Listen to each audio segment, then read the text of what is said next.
Hello students and welcome to E-Pathshala. I am Prerna Trehan, Assistant Professor Political Science at GGDSD College, Punjab University.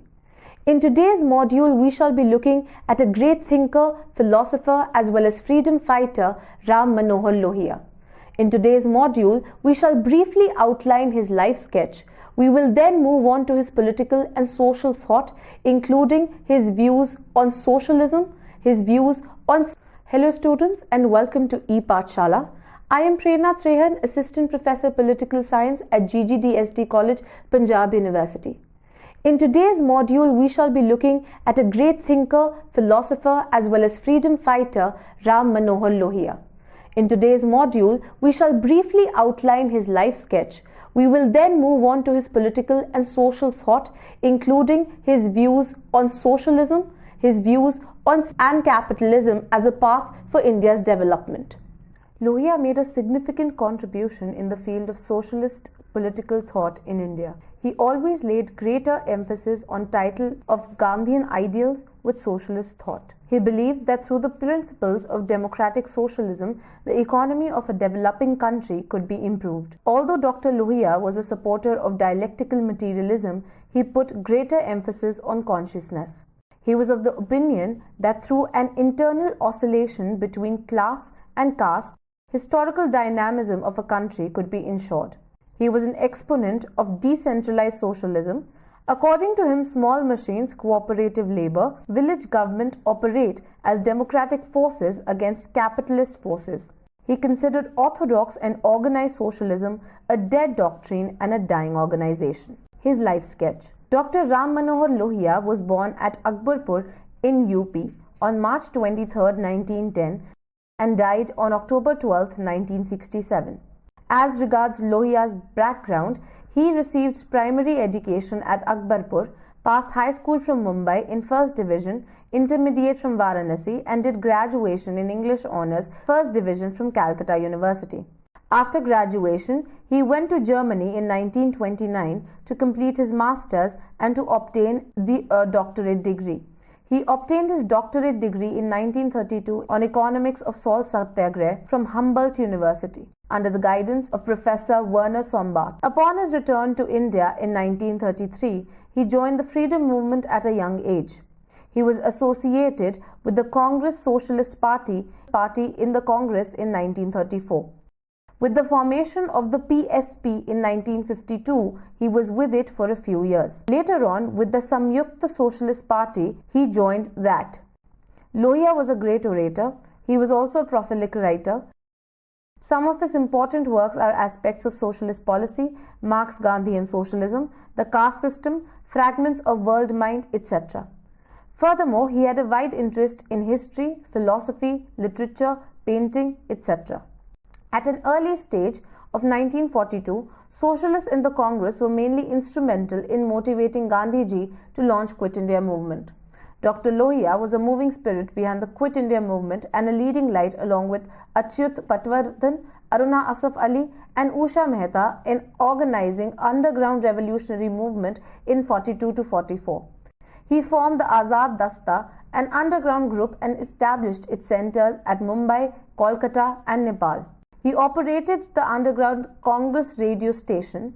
Lohia was arrested in May 1944 in Bombay and sent to the notorious Lahore Fort jail. Lohia laid emphasis on the policy of equidistance from Congress and communists. As fallout, the KMPP led by Acharya Kripalani and Socialist Party decided to merge together in September 52 and the new party was named as Praja Socialist Party, that is PSP. The difference among Lohia, JP and Ashok Mehta was growing on the issue of cooperation with Congress-led movement. To resolve this difference, a special convention of the Socialist Party was held at Bethel in June 1953. In the first week of Jan 54, during the Allahabad conference of the PSP, there was some patch-up. Acharya Kripalani was elected chairman of the party and Lohia was elected its general secretary. During 1952 to 54, Lohia tried to revitalize the Indian socialist movement by giving fresh theoretical and ideological as well as pragmatic and agitational foundations to it. The imprint of Gandhian framework was obvious on Lohia's ideology when he emphasized on decentralization, constructive programs, non-violent protests, and satyagraha. He wanted that the Socialist Party should place equal significance on vote, that is ballot, agitation, that is jail, and constructive work, that is paid.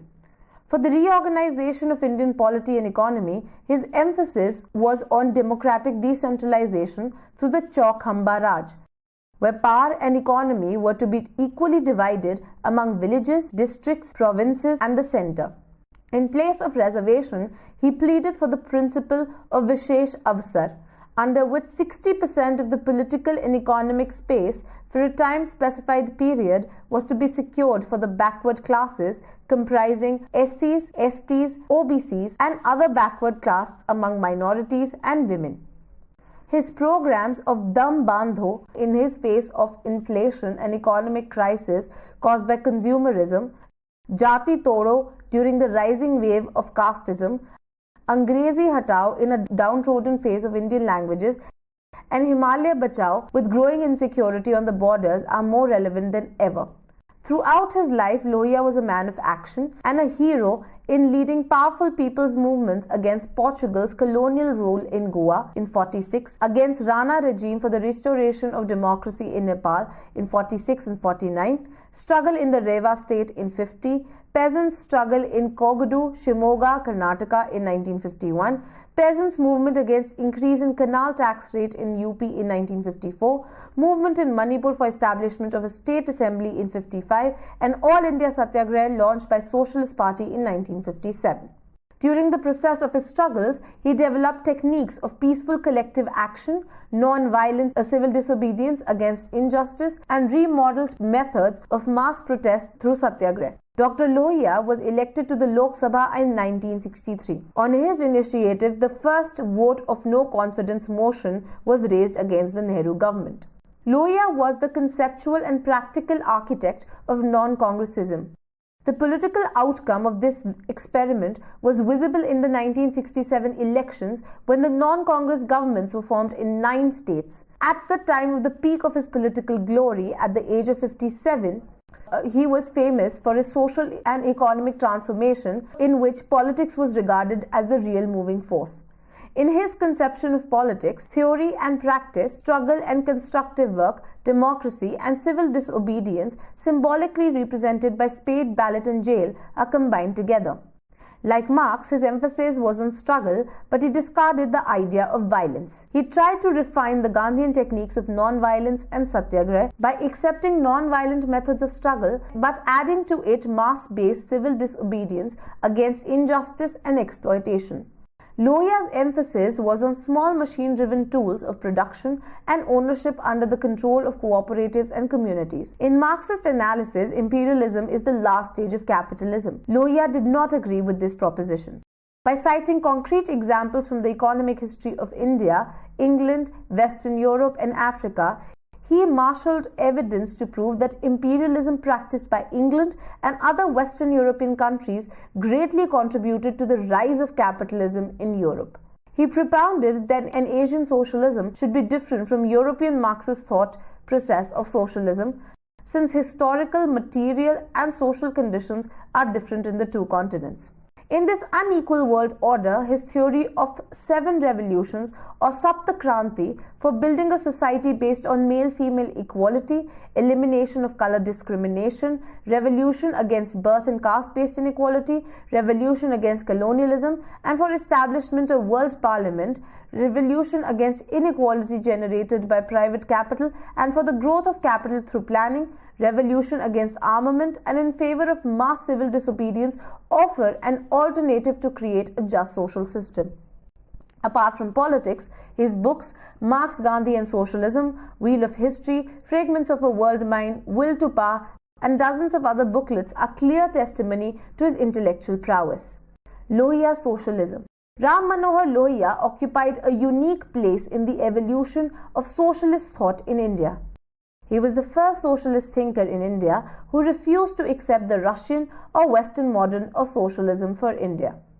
Lohia was a socialist who firmly believed that socialism, if it were to lead the people towards progress and prosperity, must be based on the Indian conditions. Lohia wanted to give a firm foundation to the theory of socialism by chalking out a program of action for the realization of the final goal. Socialism has the reputation of much interpreted and less understood philosophy.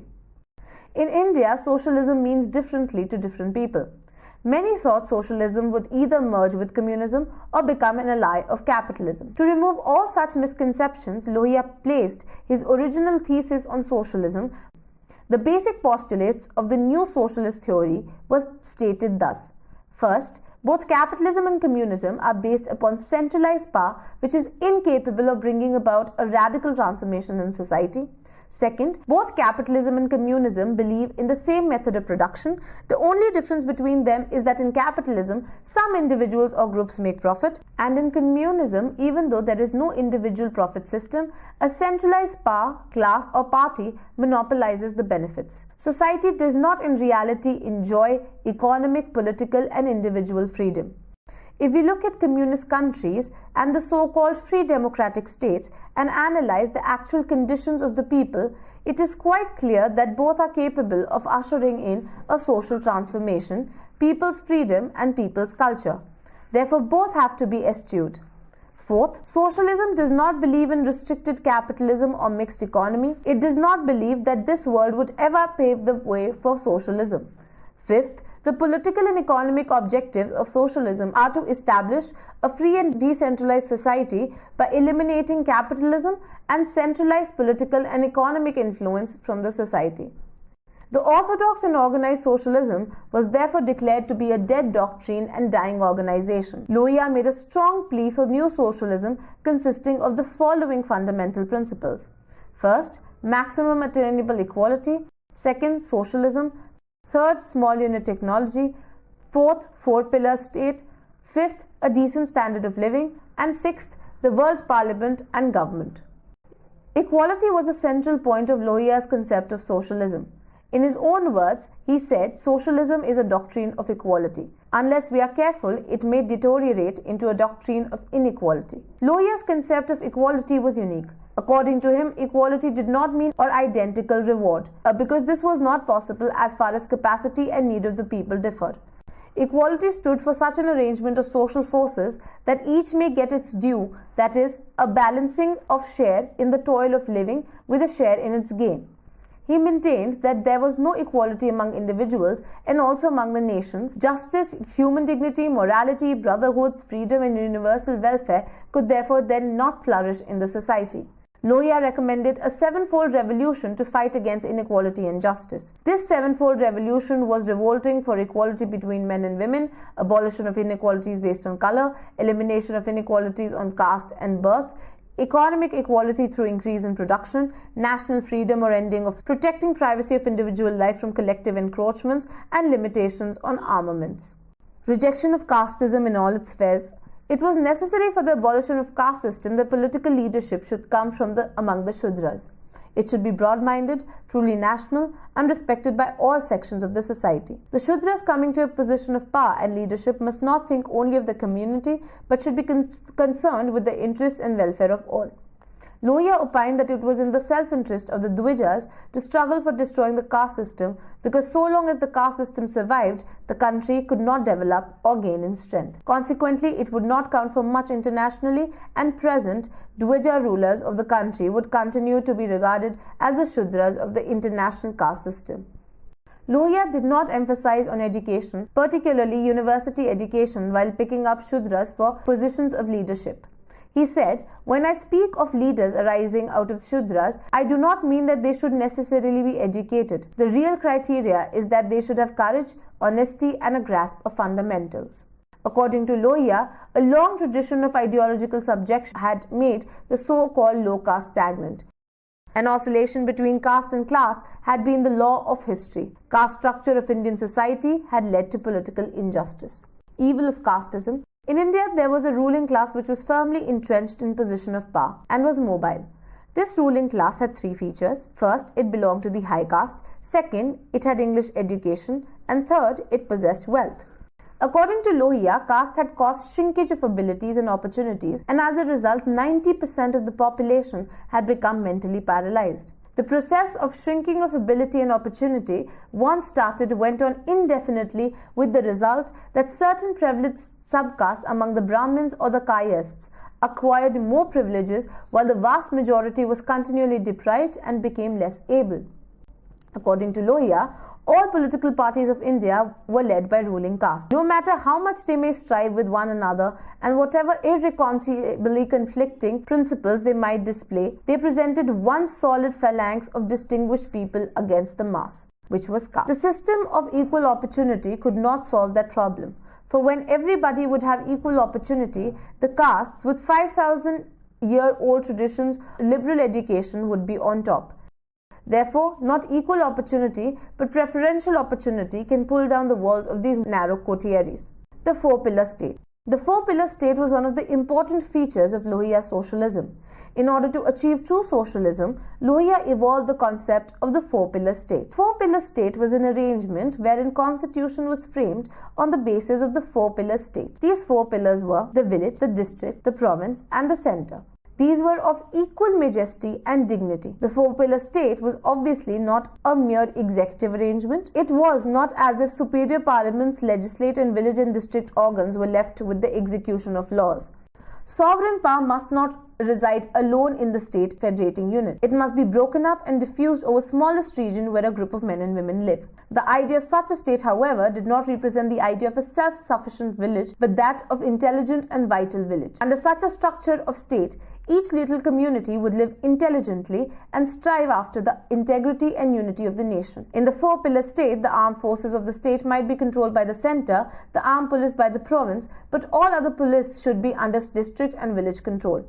A substantial part of state revenue should stay with the village and district, and as far as possible, the principle of election might be applied to administrative instead of nomination or selections. Economic decentralization corresponding to political and administration decentralization might be brought through maximum utilization of small machines. Lohia opined that four-pillar state might indeed appear to be fanatic to many. However, the village representatives, even if they were selfish and ignorant and raised caste above justice, yet to give them power seemed to be the only way to deliver the people from inertia as well as administration that was both top-heavy and corrupt. Lohia believed that by giving power to small communities of men, democracy of the first grade was possible. Co-operative decentralization of power, socialism. The four-pillar state ensured effective and intelligent democracy to the common man. The four-pillar state, Rammanohar Lohia wanted private property to go except such that did not occasion employment of one person by another. He was not in favor of ownership of property by the state exclusively at the centre, as it was disastrous for both bread and freedom. Part of the property must be owned by the village and the provinces as much as by the centre, and by cooperative reconstruction of economy, it consisted of following items. First, reclamation of wasteland. Second, small unit technology. Third, equal distribution of land. Fourth, food army. Fifth, abolition of land revenue. Sixth, emphasis on small and medium schemes of irrigation. Seventh, restrictions of expenditure and consumptions. Lohia's concern for socialism inspired him to advocate the small unit technology, which was consistent with the demands of justice and equality and suited India and its peculiarities of problems. The large-scale technology was also connected with the waste of war, the economy of destructions, as well as its preparation. Therefore, the solution consisted in decentralized socialism with all its appropriate forms of small machines, cooperative labor, village government, and so forth. The problem would not be solved by going back to the earlier machines discarded by modern civilization, but by inventing new ones with a definite principle and aim that should be available to the village as much as to the city. Concept of small unit technology. An important aspect of Lohia's small unit technology was that labor should have direct contact with his machine. He should be its master and adept in its operation. A prerequisite of such small technology was that capital and means of production should be under social ownership. No man should be hired for labor by another. Lohia did not reject the large-scale industry completely. The heavier machines in steel works or in hydroelectric projects were certainly necessary, but emphasis was on the small unit technology. belief in literacy and Hindi language. Lohia pleaded for the replacement of English by Indian languages, preferably by Hindi. English had to be banished because, firstly, it was a foreign language. Second, it was the language of the privileged class. Third, it created barriers between the masses and the classes. Fourth, it made for unnecessary burdens upon the students, who as a result met with failures, and thus time went much wasted. Fifth, it stood in the way of the language of India. And sixth, it produced a slavish mentality in the Indian gentry who wrongly believed that only English could lead them to knowledge and progress. Relevance of Rammanohar Lohia. We have in India some great men like Mahatma Phule, M.N. Roy, Ambedkar, Lohia, etc., who in the modern times their ideas are found relevant whenever society is dragged into chaos and bigotry. There are interesting happenings that are significant in the recent past to remember Lohia. The collapse of Soviet Union experiment, the crisis in Europe, the emergence of neoliberal policies along with resurrection of fundamentalism, control of caste and corporate media in consequence of poverty of Indians in public debates call for a reflection on the ideas of Lohia once again. Unlike several other Indian leaders, Lohia did not go to England for his higher education, as he abhorred the Anglo-Saxons. He was trained by one of the foremost economic historians of his times, Sombart, and his contemporaries included the famous Schumacher, whose small is beautiful derived ideas from Gandhi and Buddha. His approach to the study of Indian problems is indigenous and critically drawn from Indian philosophical thought.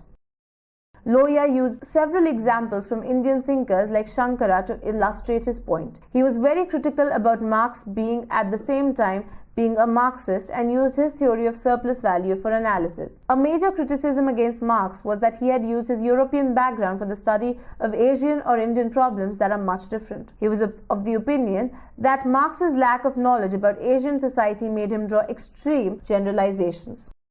Lohia's criticism about Soviet Union or Stalin era did not last long. It is here that we need to revise some of our reflections on Lohia to make him relevant. The critics and admirers of Lohia should not hesitate to recognize the limitations of Marx, the Soviet model, and even China, which do not exist anymore to extend the logic. Lohia has spelled out his socialist agenda in terms of 6 programs. That was maximum attainable unity, equality, social ownership, small and indigenous technology, 4 pillars of state, decentralization of industry, and world parliament and government. These goals Lohia thought could be achieved through his 7-point revolution or Sapta Kranti, which were equality between men and women, shun color discrimination, annihilation of caste and status based on birth, revolution against colonialism, revolution against private capital, revolution against armaments, and creation of world parliament. Unfortunately, very few thinkers seem to have taken these ideas seriously and never have interrogated them. However, his ardent followers are also, to an extent, responsible for this apathy that failed to raise these issues for public debate at all India level. The followers of Lohia were confined to the Hindi belt and few pockets of social groups, though they were supported by Bahujan majority. In conclusion, Lohia is seen as an indigenous thinker correctly who strategized his political move to bring equity and equanimity in a caste-ridden Hindu society. In this process, Lohia is far ahead of his caste man and mentor Gandhi and also Marxists. Lohia was one of the ardent supporters of democratic decentralization and power to the victims of caste system. Although there has been a tendency among contemporary researchers to not recognize him in an academic builder in the tradition of Kant, Hegel or Comte, his democratic socialist approach to look at ideology as an integrated phenomena is now widely accepted throughout the world. Religion and politics, so said Lohia, are deeply interlinked and at the same origin. He said, religion is long-term politics and politics is short-term religion. Religion should work for doing well and praising goodness. Politics should work for fighting evil and condemning it. When the religion, instead of doing something good, confines itself to only praising the goodness, it becomes lifeless. And when politics, instead of fighting evil, only condemns it, it becomes quarrelsome. But it is in fact that imprudent mixture of religion and politics that corrupts both of them. In conclusion, we realize the varied contributions of Rammanohar Lohia towards the Indian political thought. His ideas of non-congressism, Dam Ghatao, Angrezi Ghatao, Himalaya Bachao are all relevant in today's scenario as well. Furthermore, the ideas of Sapta Kranti and the 4-pillar state help us realize the goals of Indian Swaraj. Moreover, the emphasis on Hindi as a language that would bind the Indian masses, the unity amongst various communities, as well as emphasis on having an indigenous economic system based on small unit technology is of great relevance to remove social evils like poverty and casteism in the Indian scenario today. Thank you.